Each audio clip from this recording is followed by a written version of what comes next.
పట్టణ ప్రజలందరికీ నమస్కారములు.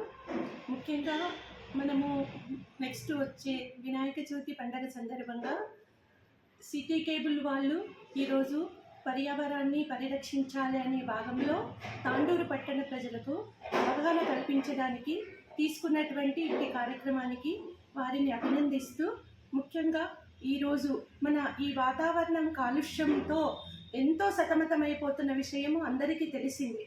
కాబట్టి ప్రతి ఒక్కరూ కూడా మన తాండూరు పట్టణంలో మట్టి వినాయకులను పూజించి మన పర్యావరణాన్ని రక్షించాలని కూడా నేను మరీ తెలియజేసుకుంటూ, ఈరోజు చూడండి, పిఓపి నుంచి తయారు చేసినటువంటి పోటీపడి పెద్ద పెద్ద విగ్రహాలను తెచ్చి వాటిని అక్కడ పూజలు జరిపించి మనము ఆ యొక్క కాగ్నా నదిలో నిమజ్జనం చేసినప్పుడు అక్కడున్నటువంటి ప్రజల ఇబ్బందులు చెప్పతరం కానివి.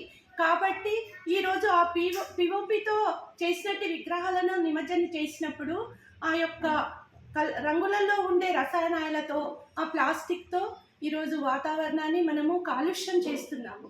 కాబట్టి ప్రతి ఒక్కరూ కూడా సహకరిస్తేనే మనము పర్యావరణాన్ని పరిరక్షించిన వాళ్ళం అవుతాము. కాబట్టి ప్రతి ఒక్కరూ కూడా మన తాండూరు పట్టణంలో మట్టి వినాయకులను పూజించి ఈరోజు పంచభూతాల్లో ఒకటి అయినటువంటి భూమాతకు ఉపశమనం కలిగించిన వాళ్ళం అవుతాము. మన ఆరోగ్యాలను కూడా కాపాడుకున్న వాళ్ళం అవుతాము. కాబట్టి అందరూ కూడా మట్టి వినాయకులను పూజించాలి. ఇంకొక విషయం ఈసారి స్పెషల్గా ఏంటంటే, ప్రతి ఒక్క గడపకి కూడా మన తాండూరు మున్సిపాలిటీ నుండి మట్టి వినాయకులను గడపకు అందించే కార్యక్రమాన్ని కూడా తీసుకోబోతున్నాము. కాబట్టి ప్రతి ఒక్కరు వాటిని కూడా సద్వినియోగం చేసుకోవాలి. మా యొక్క ఆర్యవైశ్య అనుబంధ సంస్థలు 3 సంస్థలు కలిసి కూడా ప్రతి సంవత్సరము గాంధీ చౌక్ దగ్గర ఉచితంగా వినాయక విగ్రహాలను పంపిణీ చేస్తాము. అది కూడా ప్రజలు సద్వినియోగం చేసుకోవాలని మీ అందరికీ తెలియజేసుకుంటూ, గత 10-12 సంవత్సరాల నుంచి కూడా గాంధీ చౌక్లో మట్టి వినాయకుడిని పూజించి ఎంతో తాండూరుకే ఆదర్శంగా అక్కడ పూజలు జరుగుతున్నాయి.